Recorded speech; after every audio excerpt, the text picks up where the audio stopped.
இன்றைக்கு current bill ஏறினதெல்லாம் Anna DMK ஆட்சி தான் காரணம் கிடையாது. எப்படி பச்சை பொய் சொல்றாரு பாருங்க. இன்றைக்கு இருக்கின்ற இந்த தொழில்துறை மந்திரி அவர் ஒரு தவறான கருத்தை நான் சொல்லிட்டு இருக்கேன்.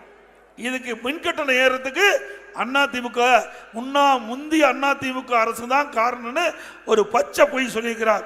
உதய மின் திட்டம் இந்தியா முழுவதும் ஒப்பந்தம் போட்டாங்க, தமிழ்நாடு மட்டும்தான் ஒப்பந்தம் போடல. அப்போ சில நிபந்தனைகள் தளர்த்தினா தமிழ்நாடு அரசு அந்த உதய மின் திட்டத்தில் ஒப்பந்தம் போடும் என்று நாம் கேட்டுக்கொண்டதுக்கு இணங்க அன்றைய மத்திய அரசு அதுல 2017ஆம் ஆண்டு உதய திட்டத்தில் கையெழுத்திடம் 2 கட்டுப்பாடுகளை நீக்கினா நாங்க போடணும். 1, 3 மாதத்துக்கு ஒரு முறை மின்கட்டணம் உயர்த்தப்பட வேண்டும் என்ற கட்டுப்பாடு நீக்கம்.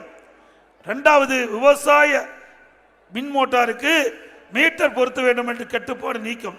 இந்த 2 கட்டுப்பாடும் நீக்கிய காரணத்தினால்தான் அனைத்து இந்திய அண்ணா திராவிட முன்னேற்ற கழக அன்றைய அரசு இந்த உதய திட்டத்துக்கு நாம் ஒப்பந்தம் போட்டோம்.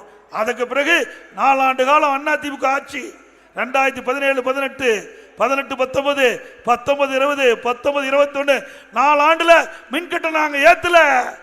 மின்கட்டணம் ஏத்தணுமா 4 ஆண்டுல?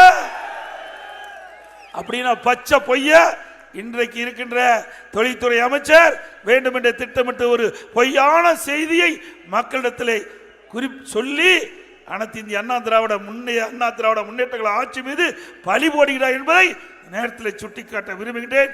இன்றைக்கு திராவிட முன்னேற்ற கழகம் ஆட்சிக்கு வந்த பிறகு 67% இன்றைக்கு மின் கட்டணம் உயர்ந்திருக்குது. 67% மின் கட்டணம் உயர்ந்திருக்குது. கடைக்கு பீக் அவர்ல மின் கட்டணம் உயர்த்தி விட்டது. இவ்வளவு மின் கட்டணத்தை உயர்த்தி விட்டு இன்றைக்கு முந்தைய அரசு மீது பழி போடுவது சரியா என்பதை மக்கள் சிந்தித்து பார்க்க வேண்டும்.